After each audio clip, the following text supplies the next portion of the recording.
know what was going on. We just were participating in what God was doing. So 6 meetings. Well, we all, whose glasses are these? Oh, these are really nice. Wow, she has bad eyes. Okay. The next year,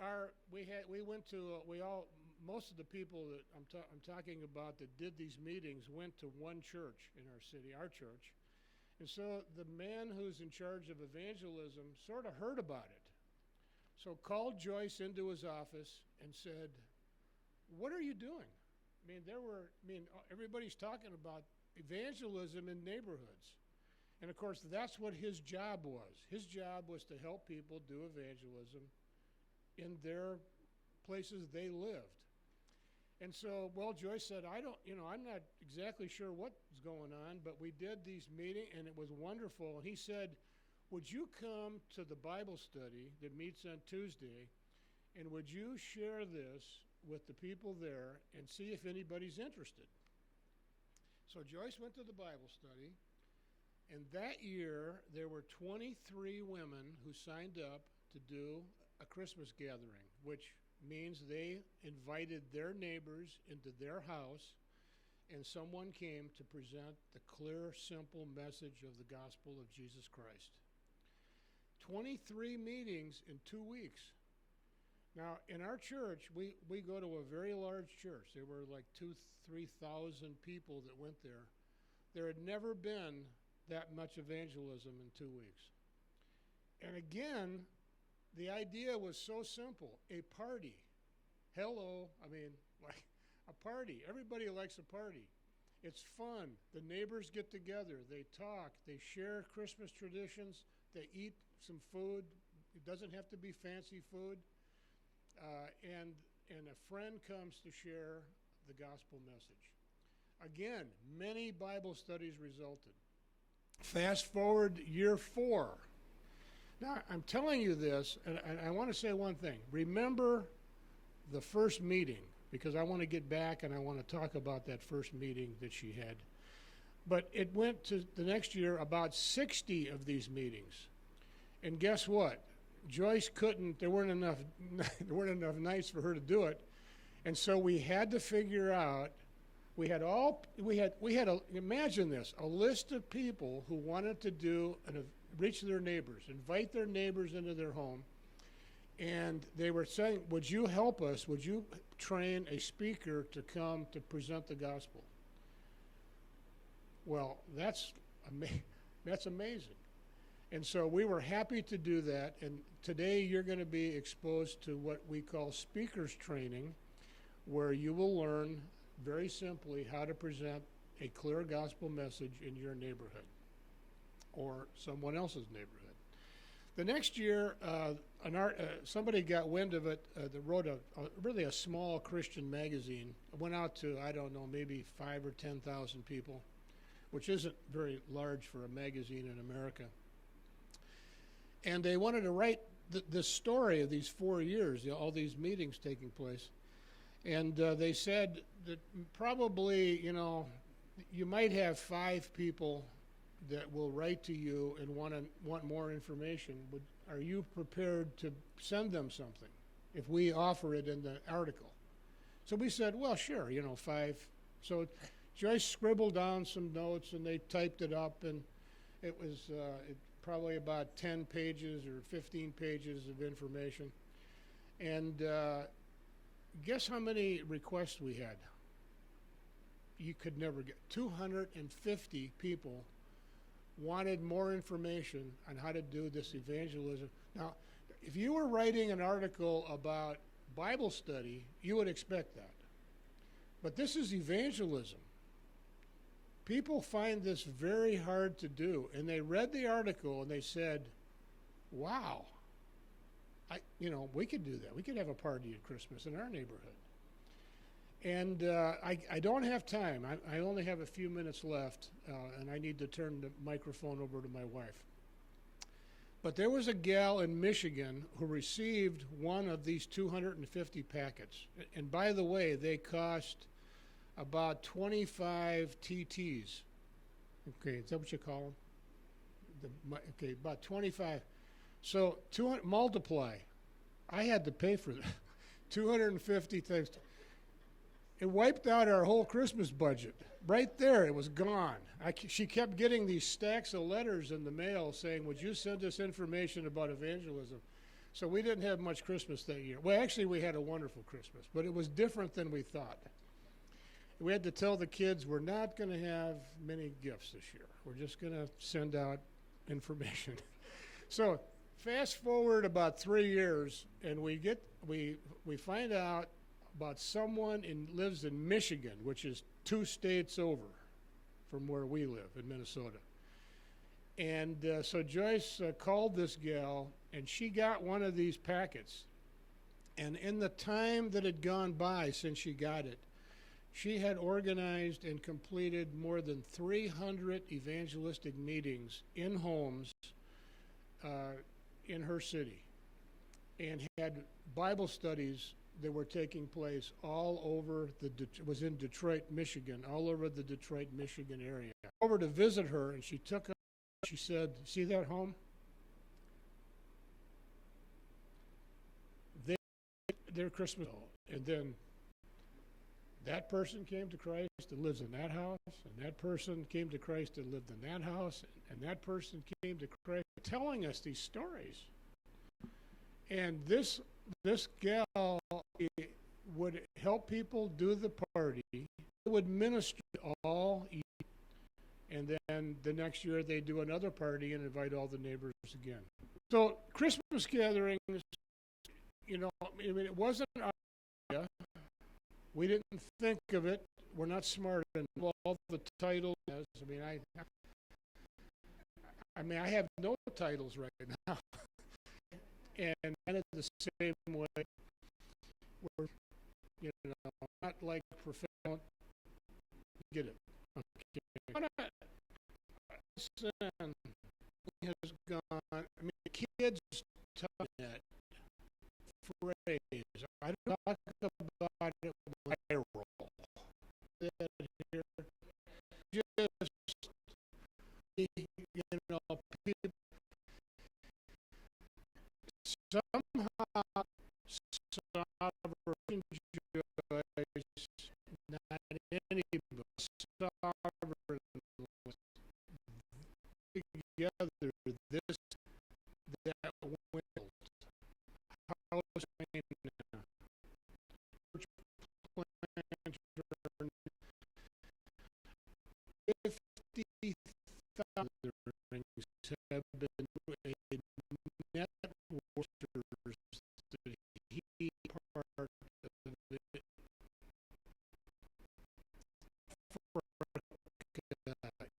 all over the world, just around you and to come to this is something just to get for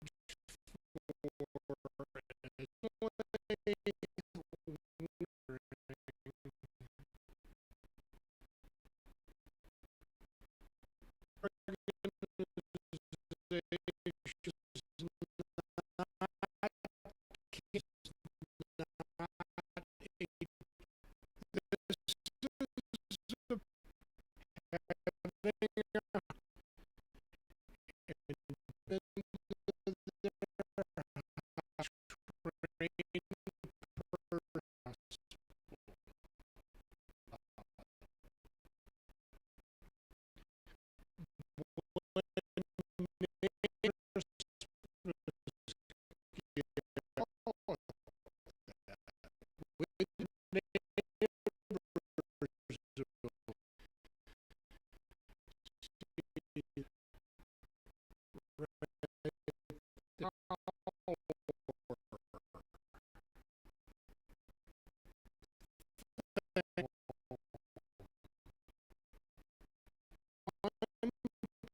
way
who never even are very common.